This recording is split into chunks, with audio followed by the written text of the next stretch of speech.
The engine kept running long after her hands had gone still.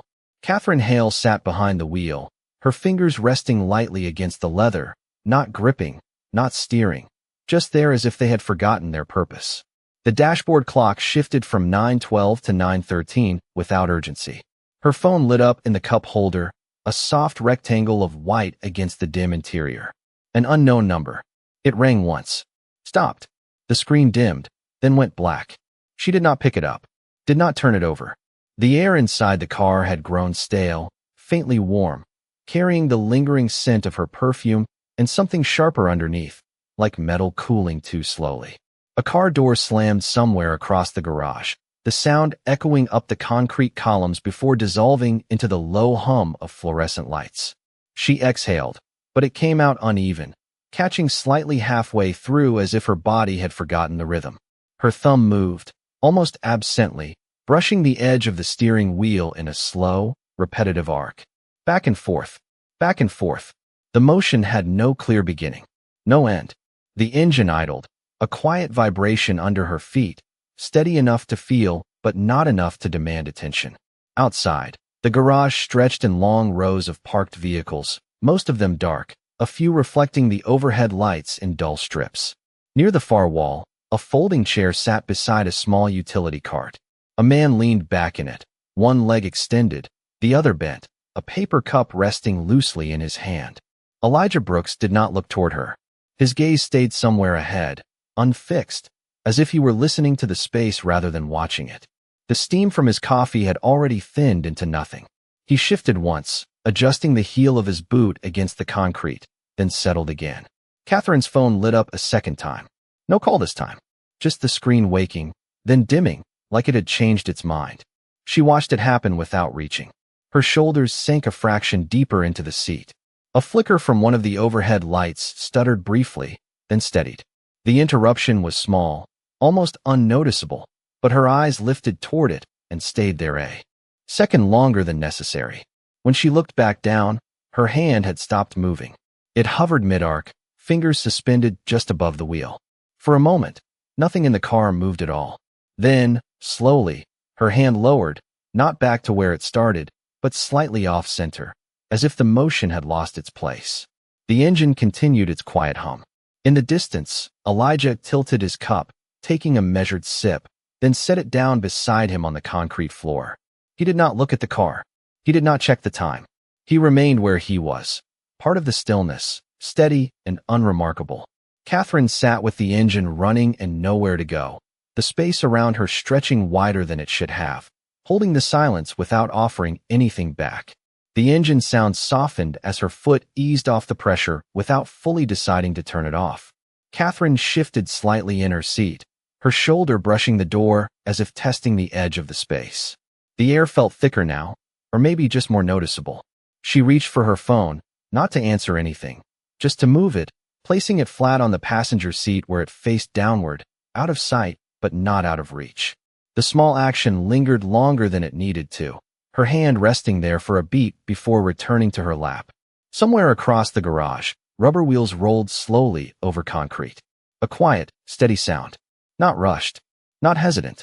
Elijah stood now, guiding the small utility cart a few feet to the left, aligning it parallel to the painted line on the floor. He adjusted it once, a subtle nudge with his boot, then let go. The cart stayed where he left it. He sat back down without looking toward her, his movements unbroken, as if they belonged to a rhythm that did not change depending on who was watching. Catherine noticed the shift without meaning to. Her eyes moved, just briefly, catching the motion and then drifting away before it could settle into focus. But something in the timing held her there a second longer than before. Her breathing slowed, almost matching the measured pace of the distant movement. She leaned back, not fully resting, just enough to feel the seat take her weight. Differently. The light above flickered once more, softer this time, and steadied again. Nothing else changed, but the space no longer felt entirely empty. She did not remember turning the engine off, only that the silence inside the car had changed shape. The hum was gone, replaced by something thinner, almost weightless. Catherine stepped out slowly, closing the door with less force than usual, as if the sound might carry further than it should. The garage remained the same, but without the engine running, The distance between sounds felt wider. Her heels touched the concrete again, softer this time, the echo shorter. She stood there for a moment, keys still in her hand, not moving toward the elevator. Then, without deciding, she walked. Not in a straight line. Not toward anything. Just along the edge of the painted lanes, her steps tracing the same path she had taken before, but slower now, as if each step needed confirmation before the next one followed. When she reached the far end, she did not turn immediately. She paused, looking at the blank wall where the light pooled unevenly, a faint shadow shifting as one of the fixtures flickered above. Her hand tightened slightly around the keys, the metal pressing into her palm, then loosened again. Behind her, the faint scrape of a chair leg moved across concrete. She did not turn, but the sound registered. Elijah had shifted his position again, angling the chair just enough to face a different direction. Not toward her. Not away. Just different. The small adjustment lingered in the space longer than it should have, as if the air had noticed it too. Catherine resumed walking, her pace uneven now, one step slightly longer than the next. When she passed her car again, she did not stop. She kept going, circling once more, her path widening slightly, drifting closer to the center of the garage. The overhead lights hummed faintly, steady but not silent. Somewhere above, a pipe clicked, then settled. By the time she finally reached the elevator, her hand hovered near the button for a second before pressing it. The light turned on with a soft glow. She watched it, her gaze fixed not on the door, but on the small circle of illumination beneath her fingertip. The elevator took longer than expected. Or maybe it just felt that way. When the doors opened, she stepped inside without looking back. The mirrored walls caught her reflection at angles she did not fully register, fragments of movement rather than a whole image. She pressed the button for the top floor, then lowered her hand slowly, her fingers brushing against the cool metal panel as they fell. The ascent was quiet. No music, just the faint mechanical rhythm behind the walls. She leaned slightly against the side, not fully resting, just enough to shift her weight off one foot. Her eyes drifted to the corner where the ceiling met the wall, following the thin seam as it rose. When the doors opened again, the hallway outside was dim, lit only by recessed lights spaced too far apart. Her steps softened against the carpet, the sound almost absorbed before it could form. She reached her door, paused, then unlocked it without hesitation. Inside, the apartment greeted her the same way it always did. Still, ordered, untouched. She placed her keys in the bowl by the entrance, but missed slightly, the metal hitting the edge before settling inside with a dull clink. The sound echoed more than it should have in the quiet. She did not correct it. Her bag slipped from her shoulder onto the chair near the table, not carefully, just released. The kitchen light remained off as she moved through, her hand trailing briefly along the counter, fingertips brushing the smooth surface without stopping. In the living room, a screen glowed faintly from where it had been left on, a paused presentation frozen mid-slide. Numbers, charts, clean lines. She stood in front of it, not reading, not interacting, just standing. After a moment, she reached for the remote and turned it off.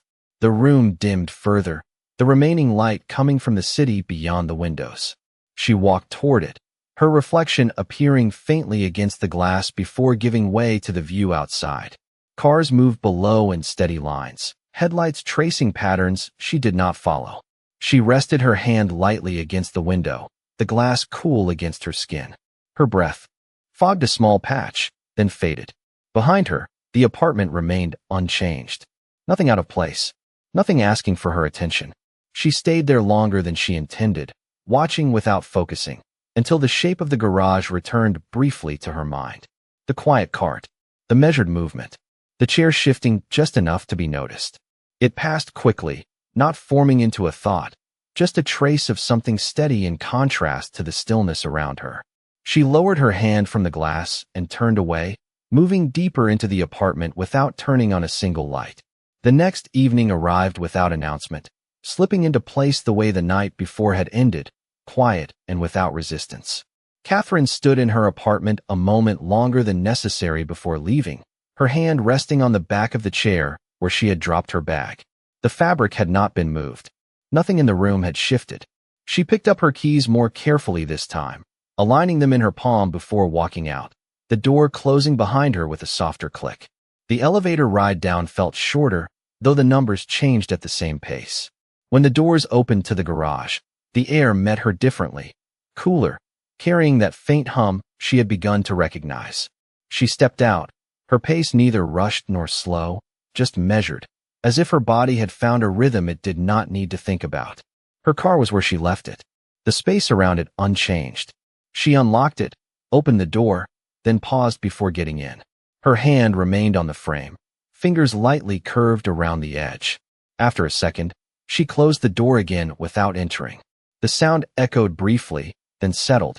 She turned, not fully, just enough to shift her line of sight across the rows of parked cars. The folding chair was in the same place.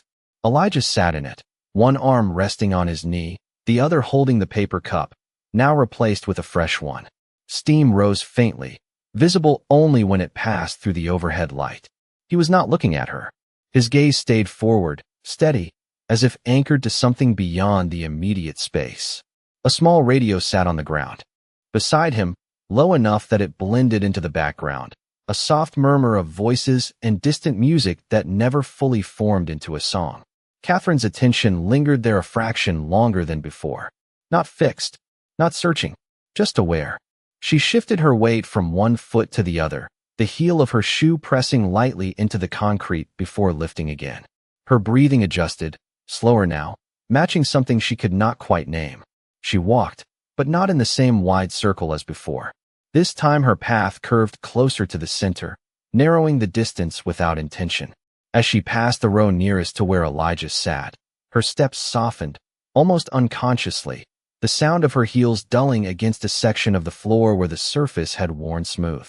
He moved then, a small, practical motion, setting the cup down and leaning forward to adjust the position of the radio, turning the dial slightly until the static cleared. The sound did not get louder, just clearer. He sat back again, hands resting loosely, posture unchanged.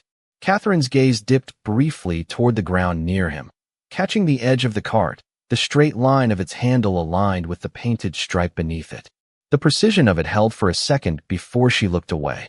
When she reached the far end of the row, she stopped, but not fully. Her body leaned forward slightly, as if the motion had not finished, then settled back into stillness. The pause lasted longer this time. Not long enough to feel deliberate, but long enough to be noticed if someone were watching. The overhead light above her flickered once, casting a brief shadow across her face before returning to its steady glow. She did not react, just stood there, her head angled slightly toward the open space behind her. The faint sound of the radio carried again, a different voice now, softer, almost blending into the hum of the lights. She turned her head just enough to follow it, her eyes landing somewhere near Elijah without quite meeting him. The distance remained, unchanged, but it no longer felt as wide. After a moment, she resumed walking, retracing her steps back toward her car. This time, when she reached it, she opened the door and got in without hesitation. The interior held the same quiet, but it felt less sealed, as if the space outside had followed her in, just a little. She did not start the engine right away. Her hands rested in her lap, fingers loosely intertwined. Outside, Elijah lifted his cup again, taking a slow sip, then set it down in the same spot as before. The radio continued its low murmur. The cart remained aligned. The chair did not move. Catherine sat in the car, not looking directly, but not entirely turned away either.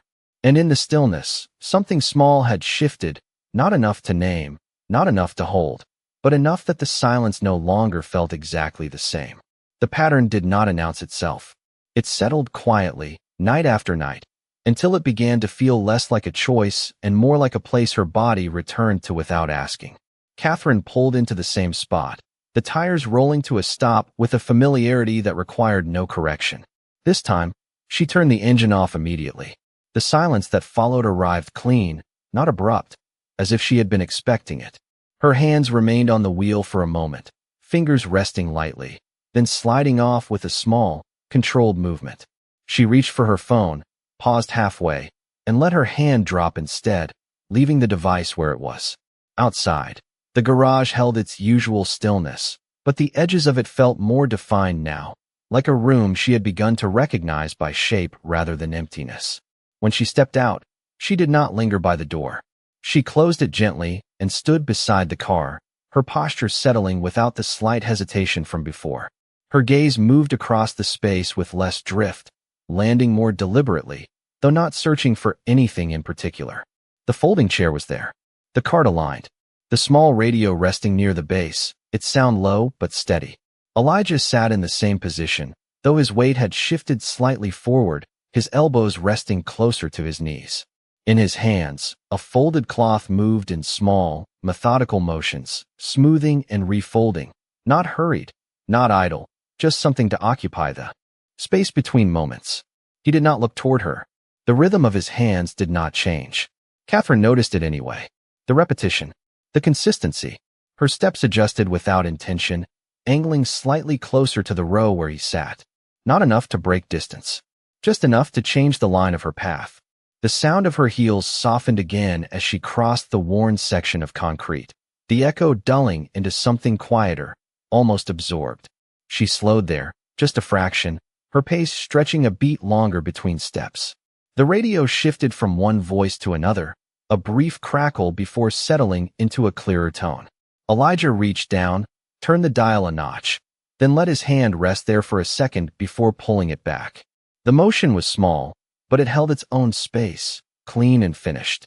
Catherine's eyes followed it for a moment longer than before. Not fixed, not studying, just present. When she reached the midpoint of the garage, she stopped again, but this time the pause came earlier, before she reached the far wall. Her body angled slightly, one foot forward, the other turned outward, as if she had not fully decided which direction to take next. Her arms folded loosely across her midsection, not tight, just enough to hold herself in place. The light above her remained steady, casting a soft, even glow that flattened the shadows around her. The air felt cooler here, or maybe just more still. Behind her, Elijah set the folded cloth aside and reached for the cup near his chair. He lifted it, paused before drinking, then lowered it again, placing it a few inches to the left of where it had been. The adjustment was precise, almost habitual, as if the exact position mattered for reasons that did not need explaining. He leaned back, the chair creaking softly beneath the shift of weight, then stilled again. Catherine exhaled, slower this time, the breath leaving her shoulders in a gradual release. Her gaze drifted, not away, but across, catching the line of the cart, the angle of the chair, the faint outline of steam rising from the cup and disappearing into the overhead light. These were details she would not have noticed before. Now they held for a second longer, like something her mind was learning to recognize. She took a step backward, then another, returning toward her car, but not with the same directness. Her path curved slightly, tracing a softer line. When she reached the door, she did not open it right away. Her hand hovered near the handle, fingers close, but not touching. She stood there, listening without focusing, the low murmur of the radio threading through the quiet, the faint hum of the lights steady above. Somewhere in the distance, a car passed on the street above, the sound muted by layers of concrete. It faded quickly, leaving the garage as it was before. She lowered her hand, letting it fall to her side. The pause stretched, not uncomfortably, just long enough to feel different from the nights before. Then, without urgency, she opened the door and sat inside. The interior welcomed her with the same enclosed stillness, but it no longer felt like a place she was hiding from something. More like a place she was passing through.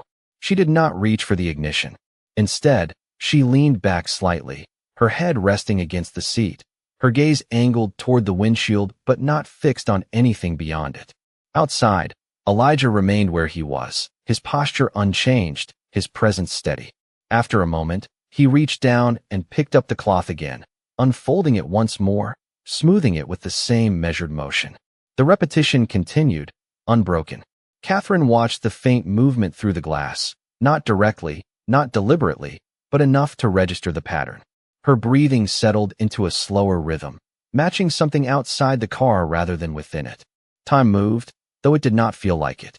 The space held them both in the same quiet, each in their own place, each unchanged in any visible way. And yet, the distance between those places no longer felt as fixed as it had before. The air held its shape as she remained in the car, the silence no longer pressing but stretching, as if it had learned how to wait. Catherine shifted slightly, her shoulders settling deeper into the seat, one hand resting loosely near the center console. She reached forward, not for the ignition, but for the vent, adjusting it with a small turn of her fingers, redirecting the faint stream of air toward the windshield. The movement was slow, almost deliberate.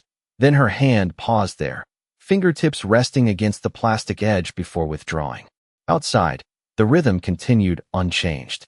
Elijah unfolded the cloth once more, smoothing it across his knee, then folded it back with the same careful precision. He set it aside again, this time closer to the edge of the cart. His gaze lowered briefly toward the ground near his feet, where a small plastic bottle had rolled just out of place, stopping against the leg of the chair.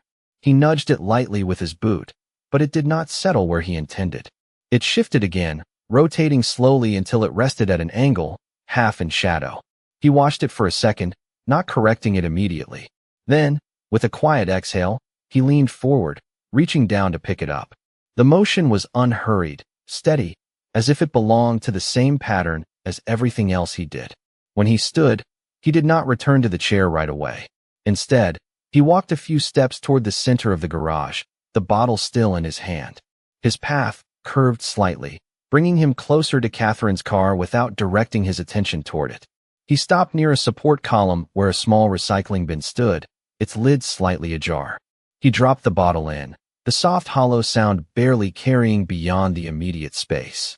For a moment, he remained there, his hand resting lightly on the edge of the bin. Then he turned back, retracing his steps with the same measured pace. As he passed near the front of her car, something caught his attention. A faint sheen on the concrete, barely visible under the overhead light. He slowed, his gaze lowering, and crouched slightly to get a clearer look. A small patch of fluid, thin and spreading slowly, just beneath the front edge of the vehicle. He did not react outwardly, just observed. His hand reached into the pocket of his jacket, pulling out a folded piece of cardboard, worn at the edges. He held it there for a second, as if considering the placement, then slid it carefully beneath the area where the fluid had begun to gather, angling it so it would catch the drip before it spread further. The motion was precise, practiced, done without drawing attention. He adjusted it once, pressing it flat against the ground, then stood again, brushing his hands lightly against his pants.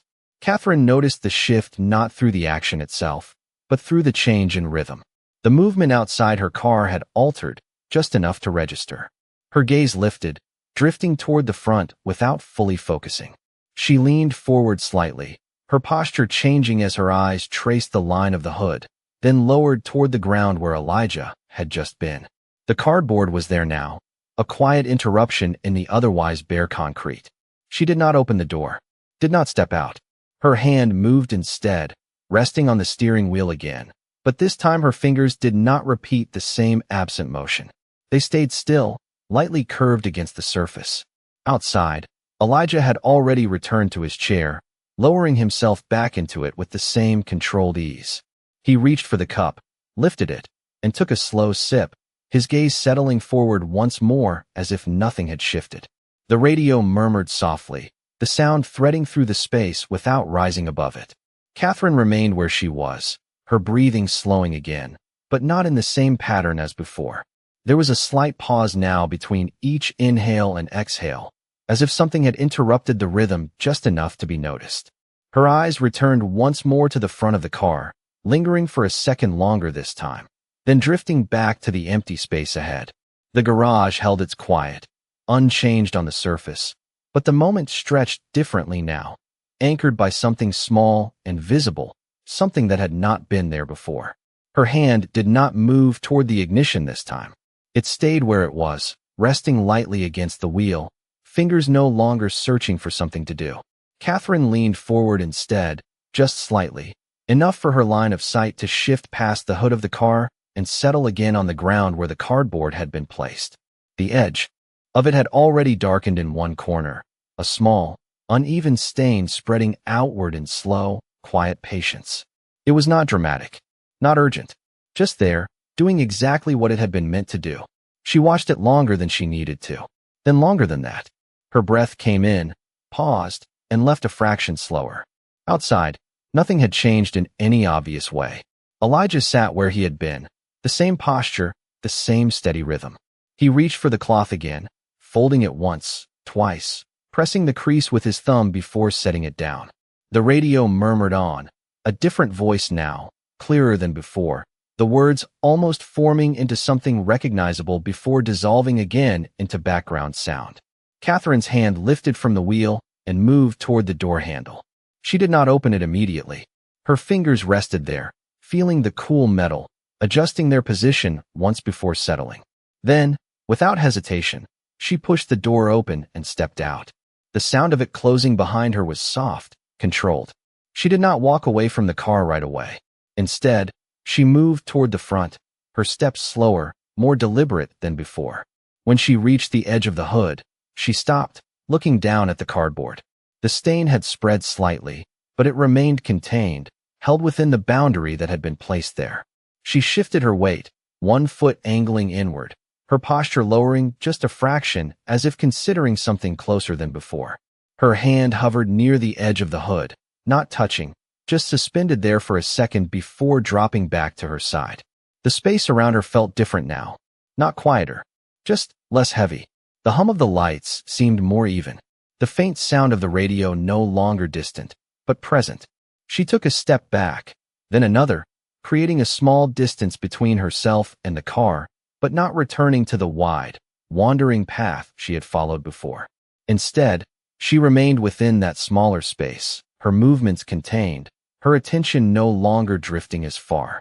Her gaze lifted, not searching, just moving, until it reached the area where Elijah sat. This time, she did not look away immediately. Her eyes held there, not fixed on him directly, but on the space around him, the chair, the cart, the small arrangement of objects that had remained consistent each night. He did not notice. Or if he did not respond. His movements continued without interruption. He reached for the cup, took a measured sip, set it down in the same spot he had adjusted earlier. The repetition remained intact. Catherine shifted her stance again, her shoulders relaxing slightly, the tension in her posture easing without any clear reason. She turned, not back toward the elevator, not into another slow circle, but toward the empty folding chair that had been placed near the path days before. It was still there, unmoved, unclaimed. She approached it, her steps quiet, the sound of her heels barely marking the distance. When she reached it, she did not sit right away. Her hand brushed the top of the backrest, fingers tracing the cool metal edge, feeling the slight unevenness where the paint had worn down. She adjusted its position just a few inches, aligning it more squarely with the line of the floor beneath it. The movement was small, almost instinctive. Then she lowered herself into the chair. The metal creaked softly under her weight, a brief sound that faded quickly into the surrounding quiet. She sat upright at first, her back not fully resting, her hands placed loosely on her knees. The position felt unfamiliar, but not uncomfortable. After a moment, her shoulders lowered slightly, her spine easing back just enough to settle into the seat. Across the space, Elijah remained where he was, his presence unchanged, his rhythm steady. He did not look over, did not acknowledge the shift, but the space between them had altered in a way that did not need to be named. Catherine sat there, not waiting, not avoiding, just present in a way she had not been before. The garage held them both in the same quiet, but now the stillness felt less like something she was inside of, and more like something she could stay within without needing to leave. She did not check the time. That was the first thing that did not happen. The phone remained where she had left it inside the car, face down, its screen dark, its presence reduced to an object instead of a pull. Catherine stayed seated, her hands resting loosely along her thighs, fingers relaxed rather than searching for movement. The chair beneath her held steady, its slight unevenness settling into something familiar. She adjusted her position once, shifting her weight back until her spine rested more fully against the metal frame, her shoulders lowering another inch as if they had been waiting for permission to do so. The space did not press in the way it used to. It opened just enough. Across from her, Elijah continued without variation. The cloth folded, unfolded, then folded again, each motion deliberate, each crease aligned. He set it down, reached for the cup, took a sip, placed it back in nearly the same spot, his hand hovering a moment before releasing. The radio carried a quieter segment now, a low voice speaking steadily. No music underneath, just tone and cadence that blended with the hum of the lights. Catherine's gaze moved between those small repetitions, not tracking them, but letting them pass through her attention without resistance. She shifted one foot slightly forward, the heel of her shoe turning outward so the sole rested more evenly on the ground. The change was subtle, but it altered the way her body held itself, less rigid, more settled. Her hands moved next, not to her lap this time, but to the edge of the seat, fingers curling lightly around the metal, feeling its cool surface, the faint texture where the paint had thinned.